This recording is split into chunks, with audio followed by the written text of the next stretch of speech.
Em 1930, um governo decidiu gastar uma verdadeira fortuna, tipo mobilizando trens, soldados, burocratas e toda uma infraestrutura logística enorme em uma operação colossal. Uma operação quase militar, né? Exato. E o objetivo no papel era confiscar os bens de uma suposta elite rural riquíssima que estaria sabotando o Estado. A dita elite, claro. Pois é, mas o detalhe sombrio é que quando abriram os cofres e os celeiros dessa galera, o valor médio confiscado por família não passava de, sei lá, meio mês de salário de um operário comum. É uma matemática que simplesmente não fecha. Não fecha de jeito nenhum.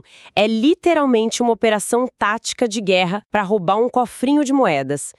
E hoje, a gente vai fazer um mergulho profundo nos arquivos dessa máquina burocrática que quebrou a matemática, ignorou a realidade material e, no processo, vitimou milhões de pessoas. E o que vamos examinar aqui é a anatomia de um colapso gerencial. Nosso foco hoje recai sobre recortes muito específicos do livro negro do comunismo. Documentos que trazem à luz relatórios internos, telegramas oficiais e, as próprias planilhas contábeis da chamada desculaquização e do sistema de trabalho forçado na União Soviética, ali entre 1930 e 1933. É uma papelada densa. Muito. E é imperativo deixar claro logo no início qual é a nossa missão nessa análise para quem está ouvindo a gente. O objetivo não é fazer um tribunal ideológico ou tomar qualquer partido político, sabe? Com certeza. A gente está aqui para olhar para os dados. Sim. Olhar estritamente para os dados cruéis e para os memorandos que o próprio Estado produziu. Queremos entender o como uma burocracia tentou gerenciar a vida e o transporte de massas humanas gigantescas usando a mesma lógica fria que usaria, para caixas em um armazém. É um estudo de caso sobre o que acontece quando planilhas descolam completamente da realidade humana. O tema é inegavelmente denso, sombrio até, mas a forma como essa engrenagem operava revela fatos espantosos sobre a natureza da gestão de poder que a gente quase nunca vê nas aulas de história. É verdade, raramente se fala dos bastidores administrativos. Certo, vamos destrinchar isso. A operação inteira supostamente mirava os kulaks, que os documentos oficiais definiam bem vagamente como camponeses ricos e inimigos da coletivização agrícola. Uma definição que já nasceu problemática. Muito. Porque, pelo que os arquivos mostram, no momento em que a ordem sai do papel, o conceito de kulak vira uma carta em branco para as autoridades locais. O que é fascinante analisar aqui é como a ausência de definições claras não é apenas uma falha administrativa. Ah, não. Não, ela se converte em uma ferramenta de terror contínuo. A diretriz de Moscou mandava liquidar os kulaks, dividindo essa população em categorias de periculosidade. Certo. O problema surge quando esse mandato vago chega nas mãos da polícia secreta, a GPU, lá nas províncias. Sem balizas rígidas, ou os famosos KPIs que a gente teria hoje no mundo corporativo. Aquelas metas super definidas. Isso. Sem essas metas claras, os chefes locais viram uma oportunidade de ouro para limpar seus distritos de absolutamente qualquer pessoa que considerasse indesejável. O que acabou incluindo, antigos policiais do regime czarista, que já não tinham nenhum poder, oficiais do Exército Branco, artesãos rurais de pequenas vilas. Sim, pessoas comuns. Pois é, comerciantes que mal conseguiam manter as portas abertas e até membros da inteligentsia, como professores locais e clérigos. É assustador. É o equivalente sombrio de uma corporação onde a matriz exige o corte de gastos desnecessários e as filiais decidem demitir qualquer um que olhe torto para o gerente. Eles criaram as próprias regras porque precisavam bater cotas de prisões para mostrar serviço para Moscou. E essa dinâmica de criar as próprias regras gerou um caos tão massivo que a própria liderança central começou a perder o controle da narrativa que tinha inventado. A máquina engoliu o próprio criador. Exatamente. Os arquivos revelam um memorando de 15 de fevereiro de 1930, escrito por Yagoda, que era uma das figuras mais altas da polícia secreta. E o que diz esse memorando? É um documento onde ele destila pura frustração, reclamando nominalmente das lideranças do Nordeste e de Leningrado. O que chega a ser um paradoxo irônico, né? Peraí, o chefe da polícia secreta precisando mandar um memorando irritado porque os subordinados dele não sabiam prender as pessoas certas? Parece piada, mas é real. O tom do Yagoda no documento é quase o de um gerente de projeto perdendo a paciência. Nossa! Ele escreve textualmente que aquelas regiões não estavam compreendendo as instruções, avisando que, aspas, não estamos limpando os territórios de POPs e comerciantes agora, devemos focar no alvo. Pop são os clérigos, né? Isso. O que irritava a chefia é que os relatórios provinciais usavam a categoria outros para justificar as estatísticas de prisões. Para a matriz, isso provava que as filiais estavam apenas varrendo as ruas às cegas para inflar os números. E essa varredura descontrolada provocou um inchaço imediato e vertiginoso no sistema penal.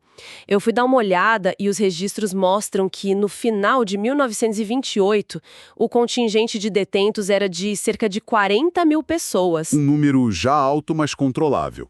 Mas, no verão de 1930, em apenas um ano e meio, a burocracia precisou encontrar espaço para 140 mil pessoas. Um número simplesmente mais do que triplicou da noite para o dia. Caramba! E, claro, um Estado com essa visão utilitária não ia deixar 140 mil pessoas sentadas em celas, né? Eles foram imediatamente pulverizados em grandes projetos de infraestrutura. Projetos gigantescos, aliás. Sim. A estrada Kentukta, a linha ferroviária de Boguchatinsk e um complexo químico colossal nos Urais chamado Bereznik. A armadilha do poder irrestrito é que o sucesso inicial em usar essa mão de obra meio que encoraja a liderança a provar delírios de grandeza ainda maiores. Eles acham que podem tudo. Exato. Quando o governo percebe que pode simplesmente prender pessoas e enviá-las para construir fábricas de graça, eles perdem totalmente o contato com o que é tecnicamente possível. Eles descolam da realidade física. Isso culmina ali em junho de 1930, na aprovação do projeto faraônico do canal do Mar Báltico ao Mar Branco. O plano exigia a escavação de 240 quilômetros, atravessando áreas de rocha granítica pura. E conhecendo a logística soviética da época, eu vou deduzir que eles não aprovaram um orçamento massivo para importar escavadeiras industriais e dinamite para lidar com esse granito. A realidade técnica desse projeto é estarrecedora. Não havia maquinário pesado. Não havia engenharia de ponta à disposição. Então, como eles fizeram? A infraestrutura contava quase que exclusivamente com a força bruta de 120 mil detentos, equipados com os instrumentos mais rudimentares possíveis. Que tipo de instrumentos? Enxadas, pás e carrinhos de mão de madeira. Era um modelo de construção que parecia ter saído da antiguidade, sabe? Movido puramente pela reposição constante de prisioneiros que morriam de esgotamento. Meu Deus, carrinhos de mão contra granito. Se a fase de prisões já era uma anarquia e a alocação de trabalho beirava o delírio, a tentativa de transportar essas massas de famílias inteiras levou a máquina burocrática a um colapso completo. Um colapso logístico sem precedentes. E aqui é que a coisa fica realmente interessante, porque os documentos expõem a matemática do absurdo. O Estado assumiu a tarefa de deportar mais de 1,8 milhão de pessoas até o fim de 1931. 1,8 milhão é o tamanho de uma cidade grande. Pois é. Tentar mover toda essa gente sem planejamento prévio é como tentar esvaziar um oceano com um balde furado. Isso levanta um questionamento importante sobre a cegueira administrativa deles. O Politburo determinava metas do alto de seus escritórios em Moscou, exigindo, por exemplo, que a região da Sibéria recebesse 15 mil famílias deportadas até o final de abril de 1930. Em questão de meses. Sim. E Eiche, que era o primeiro secretário regional na Sibéria, não tinha infraestrutura nenhuma para receber dezenas de milhares de pessoas no meio do nada. O que ele fez, então? Ele fez o que qualquer administrador faria: elaborou um orçamento. Ele pediu a Moscou 40 milhões de rublos para construir alojamentos, comprar ferramentas e estocar comida. Um pedido altamente lógico, né? O que Moscou enviou em resposta? Provavelmente mais ordens e nenhuma verba. Exatamente isso.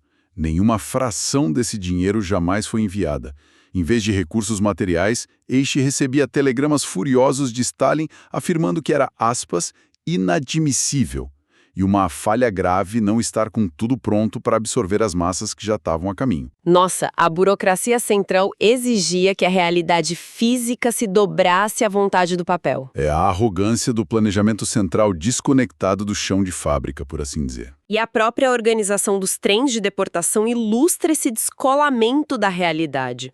A GPU estipulou o formato padrão de comboios com 53 vagões, determinando que 40 pessoas seriam alocadas em cada vagão de transporte de carga ou de gado. Vagões de gado. Sim, mas ninguém combinou essa matemática com o departamento ferroviário. Como as linhas já estavam super sobrecarregadas, os comboios de deportados eram constantemente jogados para linhas secundárias e simplesmente esquecidos lá. No meio do nada. No meio do rigoroso inverno russo.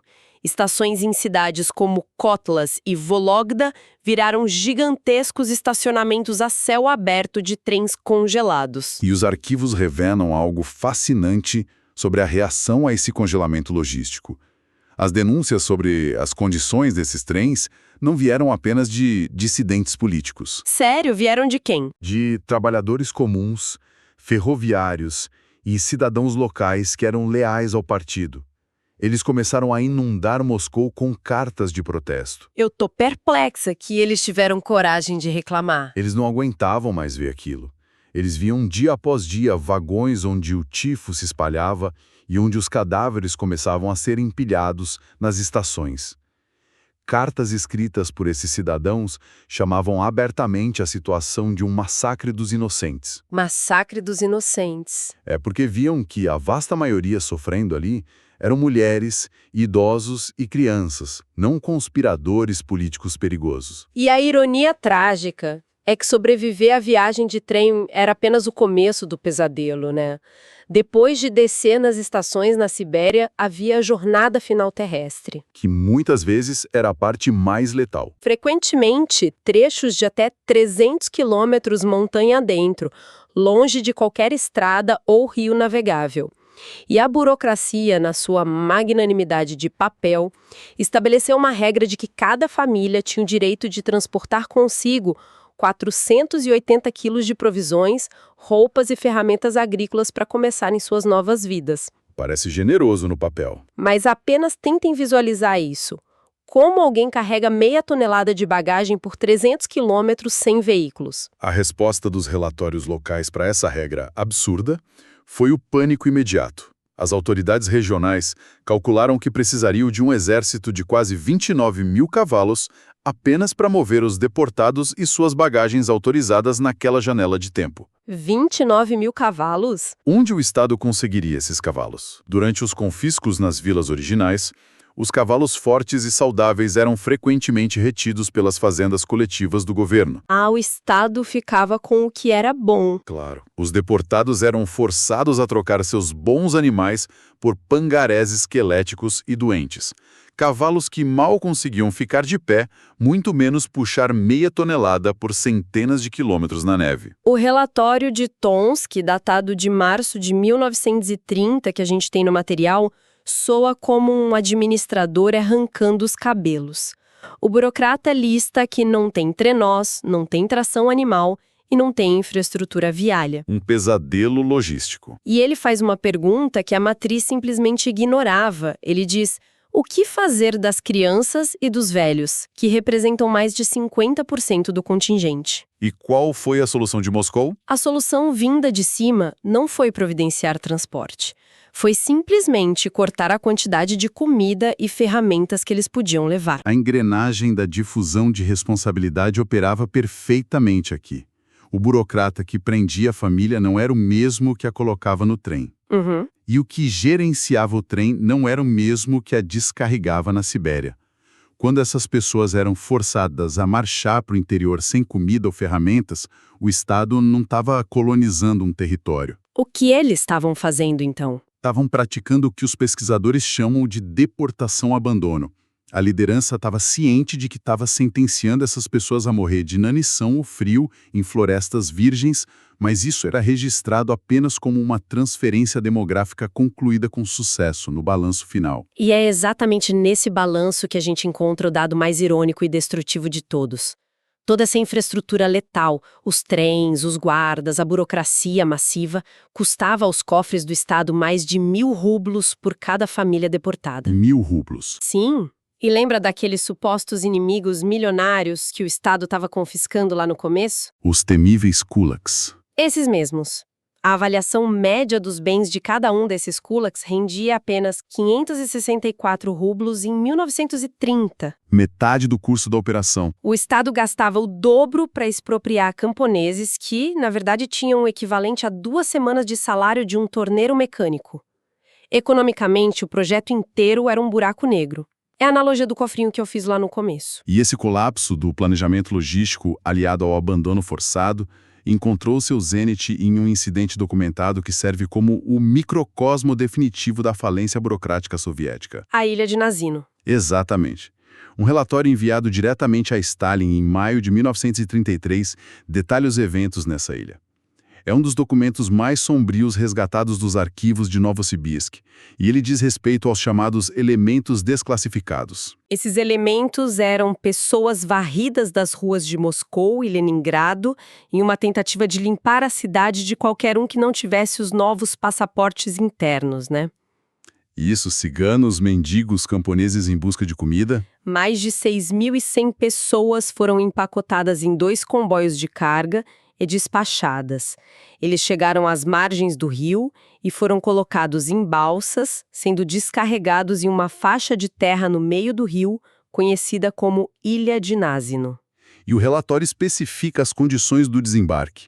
Era final de maio, mas um frio cortante.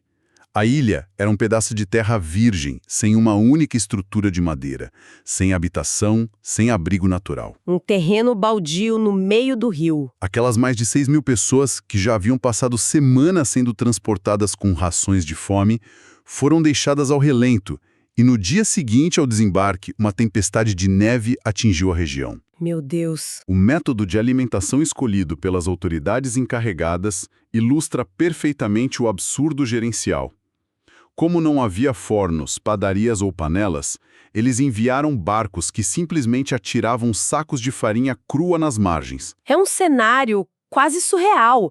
Não mandam grãos, não mandam pão, farinha crua. Jogada na lama. Como dezenas de milhares de pessoas exaustas e congelando podem consumir um pó seco sem água fervente ou fogo?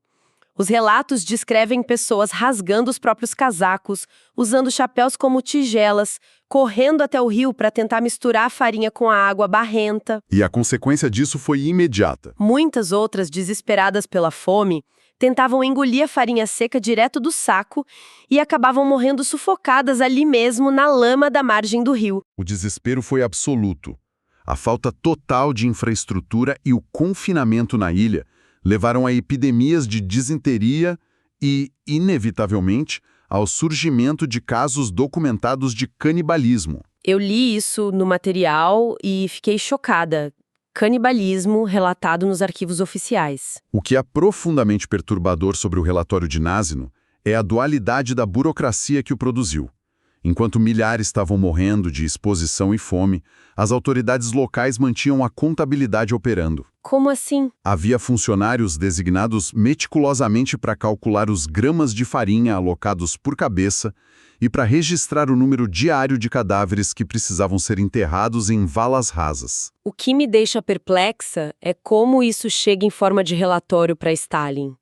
Como é possível que uma operação com uma taxa de mortalidade desse nível, onde canibalismo está sendo reportado em memorandos internos, não seja imediatamente paralisada por Moscou? A inércia burocrática era mais forte que a moralidade. Dos 6.100 indivíduos largados na ilha em maio, os registros frios do próprio Estado mostram que apenas cerca de 2.200 ainda estavam vivos para serem removidos em agosto. Mas a máquina não pisou no freio. E se expandirmos as planilhas para olhar o cenário nacional, percebemos que Naziro não foi um caso isolado, apenas o mais extremo. A contabilidade do governo até o início de 1932 apontava uma anomalia assustadora. Outra quebra na matemática deles. Sim, eles haviam deportado 1,8 milhão de pessoas. Mas, quando foram registrar a população assentada nos territórios de destino, contabilizaram cerca de 1,3 milhão. 500 mil de pessoas a menos. Basicamente, 500 mil de seres humanos desapareceram das estatísticas. Entre os que não sobreviveram à viagem, os que morreram no primeiro inverno e os que fugiram desesperadamente pelas florestas, o Estado simplesmente acomodou 500 mil vidas na coluna de margem de erro. É uma margem de erro assustadora. Em locais de trabalho forçado intenso, como o Magnitogorsk, os relatórios apontam uma mortalidade infantil que chegava a 15% ao mês. 15% ao mês. Em um período de 3 anos, estimativas sugerem que o simples ato de deslocar e tentar instalar essas populações ceifou 300 mil vidas. Então, o que tudo isso significa para a engrenagem do Estado? Quando a liderança em Moscou percebe que perdeu 500 mil de pessoas e que a logística faliu miseravelmente, eles recalibram a estratégia por empatia ou choque moral? Absolutamente não. A mudança que ocorre a seguir é guiada pelo utilitarismo puro. O choque dos burocratas não era com a tragédia humana. Qual era a preocupação deles, então? A consternação deles, registrada em documentos, era com o que chamaram de, aspas, um desperdício insuportável de mão de obra. Se conectarmos isso a um panorama maior, o regime compreende que a anarquia das prisões desordenadas e as deportações abandono estavam apenas jogando recursos produtivos no lixo. Eles viam pessoas como recursos que estavam sendo mal aproveitados. Exato. A brutalidade precisava ser racionalizada. E é aí que a máquina estatal se adapta. Entra em cena a Comissão Andreev, estabelecida em março de 1931. O mandato deles era criar uma gestão racional e eficaz dos deportados sobreviventes. A palavra-chave aí é eficaz. Pois é, eles entregaram um monopólio total da gestão dessas populações à Polícia Secreta, a GPU, que estruturou uma rede formidável de comandatures, essencialmente zonas administrativas paralelas, onde a Constituição regular não se aplicava e a Polícia Secreta governava com poder absoluto. A solução administrativa desenhada pela comissão transformou o Estado em uma gigantesca e predatória agência de empregos temporários. Os deportados que sobreviveram ganharam o título eufemístico de colonos especiais. Colonos especiais soa quase positivo. É o cinismo da linguagem oficial. A GPU passou a alugar esses colonos especiais para as grandes corporações industriais do Estado, os consórcios de extração de madeira, de mineração de carvão e os complexos metalúrgicos. E a genialidade perversa desse aluguel é a contabilidade que foi implementada em cima dos próprios colonos. No papel, eles deveriam receber um salário das indústrias estatais. No papel. Mas na prática, a GPU descontava uma comissão compulsória direto na fonte, que variava de 15% a 25% do pagamento. Além disso, o colono especial tinha as ferramentas de trabalho e os custos de moradia precária descontados do que sobrava do salário. E eles pagavam para serem prisioneiros. Sim, as jornadas de trabalho eram excruciantes, muito maiores que as dos operários civis, e os deportados essencialmente financiavam os custos da própria opressão e custeavam os cofres da polícia secreta que os vigiava. O impacto dessa mercantilização da vida humana foi a remoção de qualquer incentivo para preservá-la.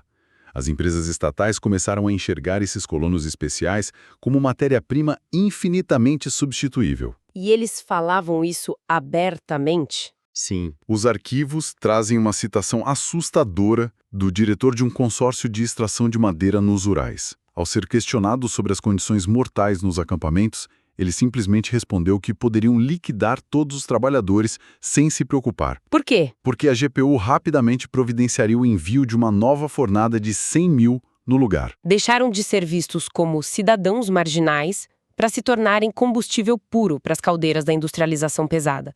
E o mais bizarro dessa nova arquitetura econômica foi a forma como o trabalho forçado e o trabalho livre começaram a se fundir nas grandes obras. Virou tudo a mesma coisa. Nas bacias de mineração de Cusbás, as estatísticas indicam que os colonos deportados representavam quase metade do contingente total de mineiros. Em cidades industriais erguidas do zero, como Magnitogorsk, 2/3 de toda a população residente eram compostos por essas massas controladas pela GPU. E essa sobreposição borrava as linhas da sociedade.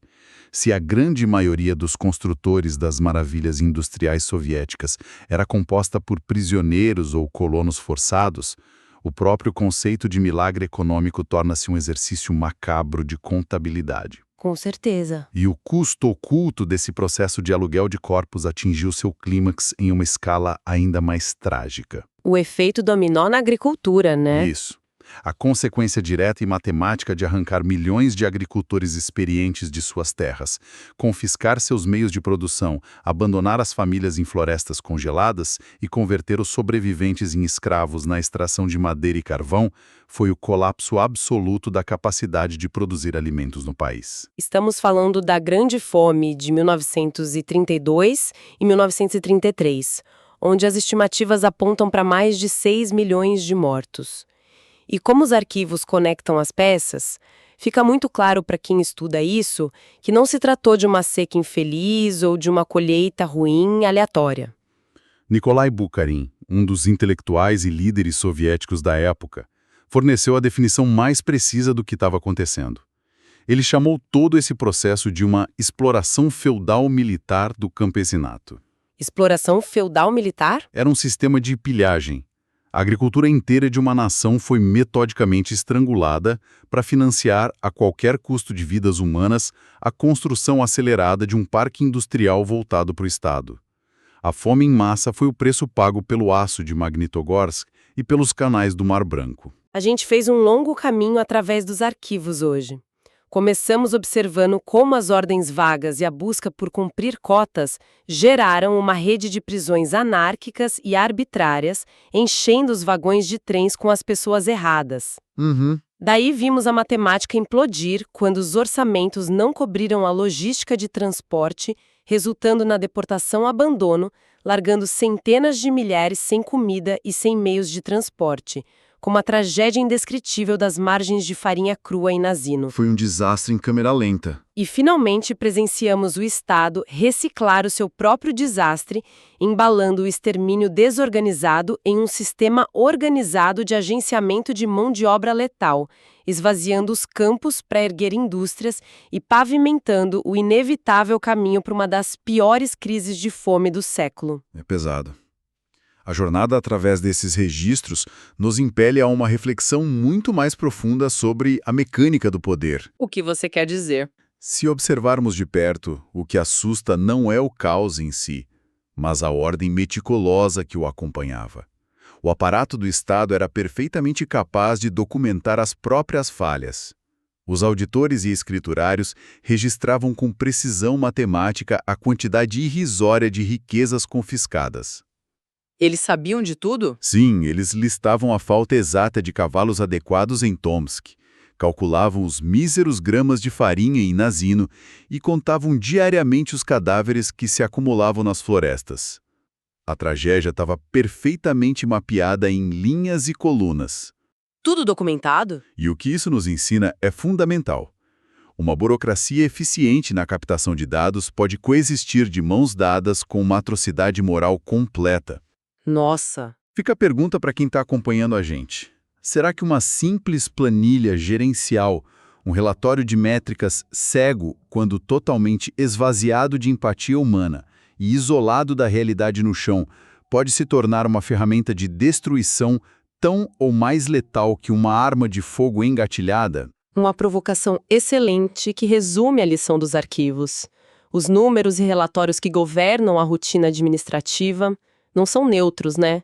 Quando perdem o lastro na realidade das pessoas que representam, podem justificar o injustificável e operar como engrenagens de um horror silencioso. Fica a reflexão. Fica aí esse questionamento indigesto para seguir pensando sobre o impacto invisível das burocracias nas nossas próprias vidas.